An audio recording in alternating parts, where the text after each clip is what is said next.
नमस्कार, मैं हूं श्याम सुंदर और आप देख रहे हैं टेक वन। कश्मीर में हो रही तो किलिंग को लेकर जो है वो आज ओबीसी समाज के जो लोग हैं वो यहाँ पे आके जो है आप देख रहे हैं कि यहाँ पे जो है वो दीपक मेहरा को जो है वो यहाँ पे जो है श्रद्धांजलि दे रहे हैं और पाकिस्तान के खिलाफ जो है वो दहशतगर्दी बंद करो, दहशतगर्दी बंद करो, दहशतगर्दी बंद करो, पाकिस्तान के खिलाफ जो है गुस्सा जो है वो उल्टा है, क्योंकि दीप मेहरा जी की जो हत्या हुई थी को वहाँ पे अध्यापक के स्कूलों में जो है वो बच्चों को पढ़ाते थे। आप देख रहे हैं कि कैंडल जला के जो है वो श्रद्धांजलि दी जा रही है। दहशतगर्दी के खिलाफ जो है उनके खिलाफ जो कार्रवाई उनको फांसी होनी चाहिए। ओबीसी समाज की अगर बात करें आज जम्मू एंड कश्मीर राजपूत सभा की तरफ से ये प्रोग्राम जहाँ पे रखा गया है, दीपक मेहरा की जो किलिंग हुई है उसको श्रद्धांजलि दी जा रही है। पाकिस्तान के खिलाफ जो है वो प्रोटेस्ट किया जा रहा है। कोशिश की है कि इस तरह से पहले भी जो है वो कृष्णा ढाबा में जो किलिंग हुई थी वो भी ओबीसी समाज से बिलोंग करते थे और आज सारे लोग जो इकट्ठे होकर हैं वो उसी चीज़ को लेकर एक प्रदर्शन जो है वो कर रहे हैं। और क्या दीपचंद मेहरा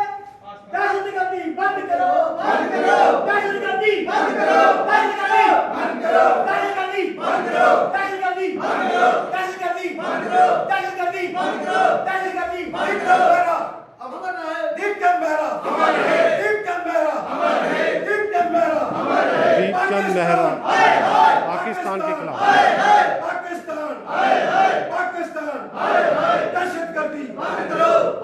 कश्मीर राजपूत सभा के प्रधान मुरारी लाल जी हैं, उससे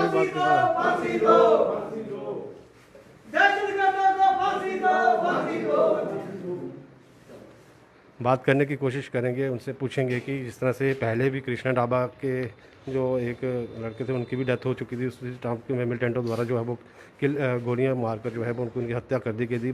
बात करेंगे मुरारी लाल जी से, उनसे पूछेंगे सर कितना रोष है इस वक्त अगर अपने समाज की अगर बात करें तो?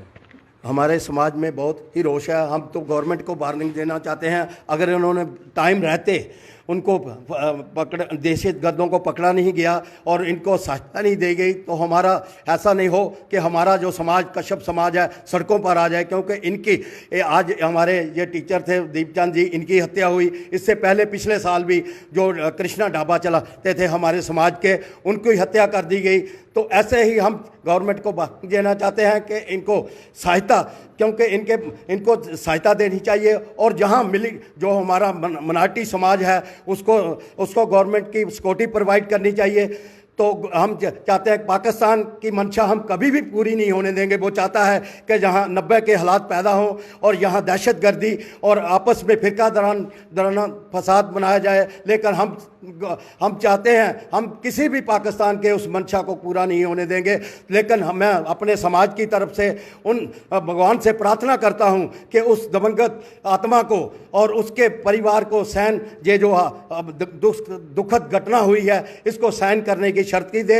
और हम सरकार को फिर देना चाहते हैं कि जो हमारा वहाँ समाज है इसको सहायता पर 1 करोड़ की राशि दी जाए। उनके परिवार से उसकी जो वाइफ है बहुत छोटी कि उसको नौकरी देनी चाहिए। उसका जो एक छोटा सा बच्चा 3 साल का गया है उसकी पूरी परवरिश के लिए गवर्नमेंट ने जिम्मेवारी लेनी चाहिए। हम ये चाहते हैं, नहीं तो समाज हमारा आगे ही बहुत रुष्ट है। तो हम चाहते हैं कि गवर्नमेंट को देना चाहते हैं कि इस तरह की घटना नहीं होनी चाहिए, दोबारा नहीं होनी चाहिए। और जो हमारा समाज वहाँ पर है उसको पूरी माइनॉरिटी कम्युनिटी को पूरी सुरक्षा देनी चाहिए।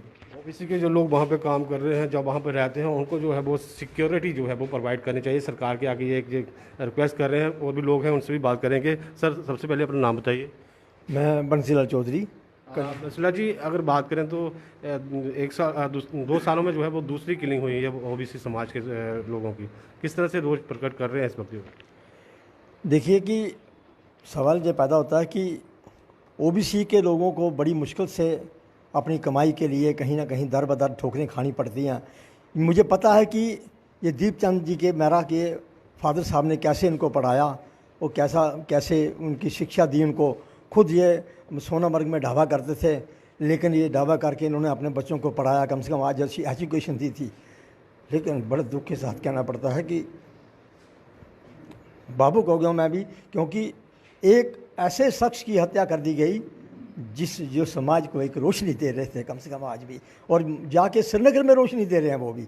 लेकिन मिलिटेंटों से भी मेरा वो भी मैं मोस्टली देखता हूँ कि मिलिटेंट जो हैं वो भी हमारे ओबीसी समाज के बहुत सारे लोग इसमें धारणा कर चुके हैं श्रीनगर के अंदर।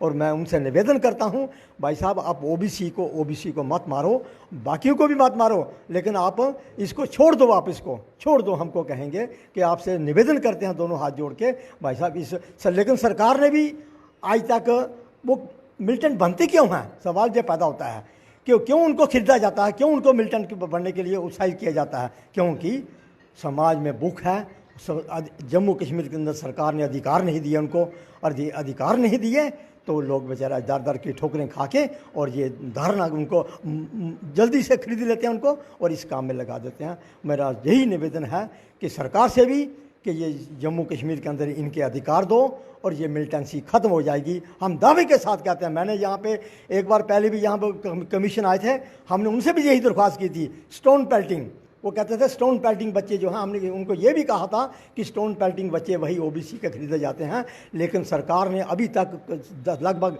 28 साल हो गए इनके अधिकार नहीं दिए हैं। अगर सरकार इनको, मैं दावे के साथ कहता हूँ, अगर सरकार इनको अधिकार दे दे ये बच्चे छोड़ देंगे, बिल्कुल दे।